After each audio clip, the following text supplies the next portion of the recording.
Hello everyone.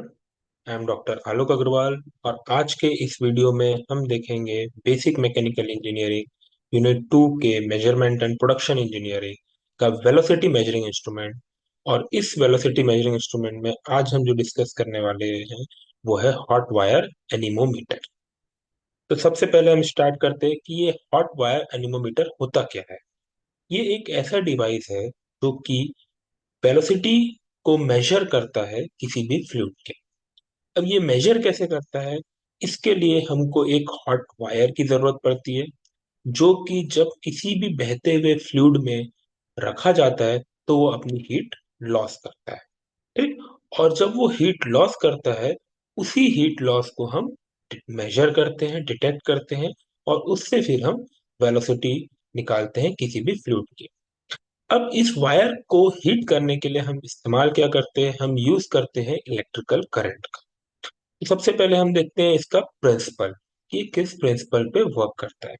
देखिए, जब भी कोई भी एक वायर जिसको हमने इलेक्ट्रिकली हीट किया है, इसको हम किसी भी फ्लोइंग स्ट्रीम में रखेंगे, कोई भी गैस फ्लो हो रही है उसके रास्ते में रखेंगे, कोई भी फ्लूइड फ्लो हो रहा है उसके रास्ते में रखेंगे, तो क्या होगा, जो हीट है वो उस वायर से गैस की तरफ ट्रांसफर होगी।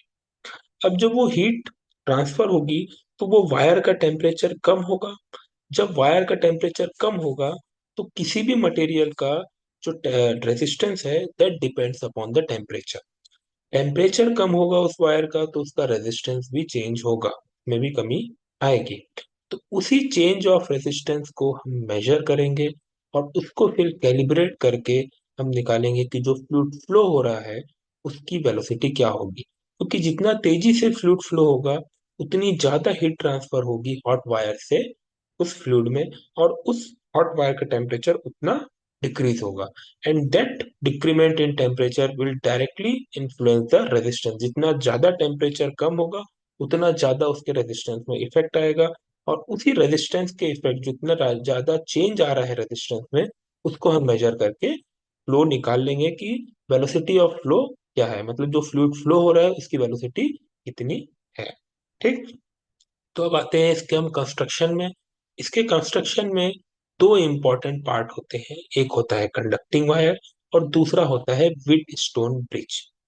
कंडक्टिंग वायर का काम क्या है, conducting wire is heated by electric current. इसको हम इलेक्ट्रिक करंट से हीट करते हैं और इसको हम वहां प्लेस करते हैं जहां से कोई फ्लूइड फ्लो कर रहा है। ये जो कंडक्टिंग वायर है ये फ्लोइंग फ्लूइड के डायरेक्ट कांटेक्ट में आता है। ठीक, ये जो कंडक्टिंग वायर है ये चारों तरफ से सराउंडेड रहता है एक हाउसिंग में। वो हाउसिंग बनी होती है सिरेमिक की, एक सिरेमिक बॉडी के बीच। देखिए, ये जो पूरा का पूरा है ये दो कंडक्टिंग वायर रहते हैं और ये चारों तरफ से रहता है क्या, हाउसिंग। अब हम हमारा जो ये दूसरा पोर्शन है कंडक्टिंग वायर का दूसरा एंड है, पहला एंड तो कहाँ पे रहेगा, जहां पे फ्लूइड फ्लो कर रहा है। ये जो दो एंड है इसको हम रखेंगे जहां पे फ्लूइड फ्लो कर रहा है, और जो इस कंडक्टिंग वायर का दूसरा एंड है उसको हम कनेक्ट करते हैं व्हीटस्टोन ब्रिज से, जो कि ये कंडक्टिंग वायर इस सिरेमिक हाउसिंग से दूसरे साइड से बाहर निकलता है। अब ये व्हीटस्टोन ब्रिज क्या करता है, ये व्हीटस्टोन ब्रिज बताता है कि जब यहाँ पे टेम्परेचर में चेंज आएगा तो रेजिस्टेंस में कितना चेंज आएगा। तो व्हीटस्टोन ब्रिज मेजर करता है चेंज इन रेजिस्टेंस, और we can say variation in resistance. तो ये दो इंपॉर्टेंट कंपोनेंट होते हैं हॉट वायर एनीमोमीटर के, that is conducting wire at Wheatstone bridge. अब इससे भी हम जो वेलोसिटी मेजर कर रहे हैं ये दो तरीके से मेजर कर सकते हैं। एक मेजरमेंट के तरीके का नाम है कांस्टेंट करंट मेथड और दूसरे का है कांस्टेंट टेम्परेचर मेथड। अब देखिए, ये नाम से ही समझ में आ रहा है कि पहले वाले में हम करंट को कांस्टेंट रखेंगे और दूसरे वाले में हम टेम्परेचर को कांस्टेंट रखेंगे। तो दोनों में सर्किट में थोड़ा सा चेंज आता है। तो हम देखते हैं कि जो कांस्टेंट करंट मेथड है उसमें सर्किट क्या रहता है। देखिए, ये वाला एक पाइप है जिसके अंदर गैस फ्लो कर रहा है, फ्लूइड फ्लो कर रहा है। हमने जो कंडक्टिंग वायर जो हमने देखा था उस वायर को यहाँ पे फ्लोइंग स्ट्रीम में सामने रख दिया, और इस बॉडी को जो दूसरा एंड था वायर का, दोनों वायर को फिर इस व्हीटस्टोन ब्रिज से कनेक्ट कर दिया। यहाँ पे एक गैल्वेनोमीटर लगा है, एक बैटरी लगा है पावर सप्लाई के लिए। Galvanometer is use to measure the change in resistance. एक रियोस्टेट लगा है जो कि हमारा रेजिस्टेंस को वेरी करेगा। ठीक, तो ये सर्किट है, हमारा कंप्लीट सर्किट है। अब कांस्टेंट करंट मेथड में होता क्या है, देखिए जैसे ही हमने इस एनीमोमीटर को इस फ्लोइंग स्ट्रीम में रखा और एक एनर्जी सप्लाई की, करंट सप्लाई किया, तो ये हीट हुआ। लेकिन जैसे ही यहाँ से फ्लूइड फ्लो होगा तो क्या होगा, यहाँ पे इसका टेम्परेचर ड्रॉप होगा। लेकिन हम क्या कर रहे हैं, हम यहाँ पे कांस्टेंट जो करंट है उसको कांस्टेंट रख रहे हैं। ठीक, करंट की वैल्यू को चेंज नहीं कर रहे हैं।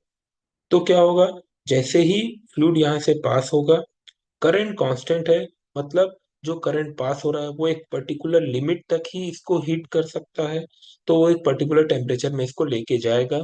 लेकिन जैसे ही गैस फ्लो होगी, क्या होगा, इसका टेम्परेचर डाउन। हम करंट को नहीं बढ़ा रहे, मतलब यहाँ पे जैसे ही टेम्परेचर डाउन होगा, टेम्परेचर डाउन होने के कारण इसका रेजिस्टेंस भी चेंज होगा। ठीक, इसी चेंज इन रेजिस्टेंस को हम मेजर करेंगे, क्योंकि जैसे ही रेजिस्टेंस चेंज होगा यहाँ पे गैल्वेनोमीटर में डिफ्लेक्शन आएगा। गैल्वेनोमीटर इनिशियली अगर जीरो पोजीशन में है, तो जैसे ही इसमें चेंज आएगा रेजिस्टेंस में, गैल्वेनोमीटर डिफ्लेक्ट होगा। और इसी गैल्वेनोमीटर के डिफ्लेक्शन को हम कैलिब्रेट करके बताएंगे कि यहाँ से किस वेलोसिटी से जो फ्लूइड है वो फ्लो हो रहा है। जितना ज्यादा डिफ्लेक्शन इसमें आएगा, मतलब उतना ज्यादा यहाँ पे रेजिस्टेंस में चेंज आया। जितना ज्यादा रेजिस्टेंस में चेंज आया, मतलब उतना ज्यादा हीट का लॉस यहाँ पे हो रहा है। और जितना ज्यादा हीट का लॉस हो रहा है, मतलब उतनी ज्यादा वेलोसिटी है।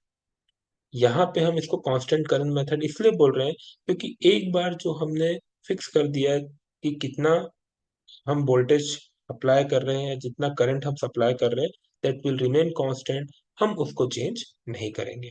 जब हम उसको चेंज नहीं करेंगे तो टेम्परेचर में चेंज आएगा, और उसी टेम्परेचर को हम टेम्परेचर में चेंज आने के कारण रेजिस्टेंस में चेंज आएगा, और उसी रेजिस्टेंस को हम यहाँ पे मेजर करके पता लगाएंगे कि वेलोसिटी ऑफ फ्लो क्या है। सेकेंड मेथड होता है हमारा कांस्टेंट टेम्परेचर मेथड। अब यहाँ पे हमको क्या करना है, टेम्परेचर को कांस्टेंट रखना है। लास्ट केस में हमने क्या देखा था कि जैसे ही फ्लूइड फ्लो होगा तो क्या होगा, यहाँ पे टेम्परेचर का ड्रॉप होगा। लेकिन अब हमको यहाँ पे टेम्परेचर कांस्टेंट रखना है। वहां पे हम टेम्परेचर कांस्टेंट नहीं रख रहे थे, हम करंट कांस्टेंट रख रहे थे, तो टेम्परेचर डाउन हो जा रहा है। लेकिन अब हमको क्या करना है, टेम्परेचर कांस्टेंट रखना है। तो जब फ्लूइड फ्लो होगा यहाँ पे, तो क्या होगा, टेम्परेचर डाउन होगा यहाँ का, लेकिन उस टेम्परेचर को हमको डाउन नहीं होने देना है, उस टेम्परेचर को कांस्टेंट रखना है। तो उस टेम्परेचर को कांस्टेंट रखने के लिए हमको करंट बढ़ाना पड़ेगा। ठीक है, हमने यहाँ पे करंट सप्लाई बढ़ाना पड़ेगा। तो टेम्परेचर कांस्टेंट करने के लिए हमने करंट सप्लाई बढ़ाया। ठीक, अब जैसे ही हमने करंट सप्लाई बढ़ाया, तो वापस से वो अपने पर्टिकुलर टेम्परेचर में आ गया। जितना करंट हमने सप्लाई बढ़ाया है, जितना इलेक्ट्रिक करंट हमको लगा वापस से उसके टेम्परेचर को पहले जैसा लाने में, हम उसको मेजर, वो करंट ही हमको बताएगा वेलोसिटी ऑफ फ्लो। क्योंकि देखिए जैसे ही यहाँ से गैस फ्लो होगा तो ऑब्वियसली टेम्परेचर कम होगा, जो कि लास्ट केस में भी हो रहा था। वहां पे हम क्या कर रहे थे, हम करंट को नहीं बढ़ा रहे थे। जितना टेम्परेचर लॉस हुआ उसके कारण रेजिस्टेंस में चेंज आया, रेजिस्टेंस में चेंज आया, हम डायरेक्ट उसको मेजर करके बता दे रहे थे कि वेलोसिटी ऑफ फ्लो कितनी है, कैलिब्रेट। यहाँ पे क्या हुआ, टेम्परेचर कम होगा, टेम्परेचर कम होगा तो रेजिस्टेंस में चेंज आएगा। तो हम यहाँ पे करंट का सप्लाई बढ़ाएंगे। कब तक बढ़ाएंगे, जब तक जो रेजिस्टेंस में चेंज आया है वो वापस से वैसा ना हो जाए। मतलब जो रेजिस्टेंस पहले था, जितना गैल्वेनोमीटर की रीडिंग पहले थी, वैसे ही वो फिर से रीडिंग ना देने लग जाए, उतना हम यहाँ पे करंट, इलेक्ट्रिक करंट की सप्लाई को बढ़ाएंगे by applying the potential difference. और उसके बाद हम देखेंगे कि हमको कितना करंट वहां पे, इलेक्ट्रिकल करंट वहां पे सप्लाई करना पड़ा, ताकि हमारा रेजिस्टेंस फिर से उतना हो जाए। जब रेजिस्टेंस फिर से उतना हो गया, मतलब टेम्परेचर भी उतना ही हो गया है। और उस करंट को हम कैलिब्रेट करके पता लगाएंगे कि फ्लो का वेलोसिटी कितना है, गैस का वेलोसिटी कितना है। ठीक है, तो ये होता है कांस्टेंट टेम्परेचर मेथड। तो इन दो तरीके से, कांस्टेंट करंट मेथड से और कांस्टेंट टेम्परेचर मेथड से, हम पता लगा सकते हैं कि जो फ्लूइड है उसकी वेलोसिटी कितनी है। दोनों ही केस में जो हो रहा है, क्या हो रहा है, हीट ट्रांसफर का फिनोमिना हो रहा है from hot wire to flowing fluid, उसके कारण रेजिस्टेंस चेंज हो रहा है। उस रेजिस्टेंस को एक बार हम डायरेक्ट कैलिब्रेट कर रहे हैं to evaluate the velocity of flow. एक बार हम कितना करंट लग रहा है उस रेजिस्टेंस चेंज को नलिफाई करने के लिए, उस करंट को मेजर करके हम पता लगा रहे हैं कि वेलोसिटी ऑफ फ्लो कितनी होती है। तो ये दो तरीके से हमने हॉट वायर एनोमीटर से flow velocity, velocity of flow को मेजर कर लिया है। तो this is hot wire nanometre working. Next अब हम आते हैं इसके एडवांटेज में। तो सबसे बड़ा एडवांटेज है इसका कि इसकी सेंसिटिविटी बहुत ज्यादा होती है, इसका रिस्पॉन्स टाइम बहुत फास्ट होता है, कॉस्ट कम होती है, बहुत सिंपल कंस्ट्रक्शन है इसका, तो कॉस्ट बहुत कम होती है, बहुत सस्ते में अवेलेबल है। साइज बहुत छोटी होती है, तो हम कहीं पे भी इसको माउंट करके वेलोसिटी पता लगा सकते हैं। इसकी ऑलमोस्ट एक्यूरेसी अच्छी होती है। ये दो फेज फ्लो को भी वेलोसिटी को मेजर करने के काम में आ जाता है, और जब फ्लो अगर टर्बुलेंट हो रहा है तो भी हम इससे मेजर कर सकते हैं। तो इसके बहुत सारे एडवांटेजेस हैं। इसके कुछ डिसएडवांटेज भी हैं कि इसको कंटिन्यूअसली फ्रीक्वेंट क्लीनिंग की जरूरत पड़ती है, कैलिब्रेशन की जरूरत पड़ती है, ताकि इसकी जो एक्यूरेसी जो इसकी अच्छी है वो मेंटेन रहे। जो इसका प्रोब है वो ब्रेक हो सकता है। जो ये थिन वायर जो हमने यूज किया है इसमें हॉट वायर एनोमीटर में, उसकी एक लिमिटेड फिजिकल स्ट्रेंथ होती है, क्योंकि इसकी थिकनेस या इसका डायमीटर बहुत कम होता है। तो इसके कारण क्या होता है, इसके ब्रेक होने के चांस कम होते हैं जब फ्लो बहुत ज्यादा टर्बुलेंट होता है। ठीक। अब यहाँ पे जो हीट ट्रांसफर, एक और डिसएडवांटेज ये है कि जो हीट ट्रांसफर हो रहा है वो प्रोब वायर के टिप में तो हो रहा है, साथ साथ में अदर कंपोनेंट में भी या सरफेस में भी हो जाता है। यहाँ पे जो वायर को सपोर्ट करके रखा है, वायर से जब हीट जा रही है तो वो एज अ सिंक भी काम कर सकता है। जो सेरेमिक बॉडी उसको माउंट करके रखी है, तो एज अ हीट सिंक भी काम कर सकता है, जिसके कारण इसकी एक्यूरेसी इफेक्ट हो सकती है। तो ये कुछ इसके डिसएडवांटेजेस थे। This is all about hot wire anemometer, which is a very known velocity measuring instrument. आज के इस वीडियो में इतना ही। नेक्स्ट वीडियो में हम एक दूसरा वेलोसिटी मेजरिंग इंस्ट्रूमेंट देखेंगे, that is pitot tube. Thank you, thank you very much.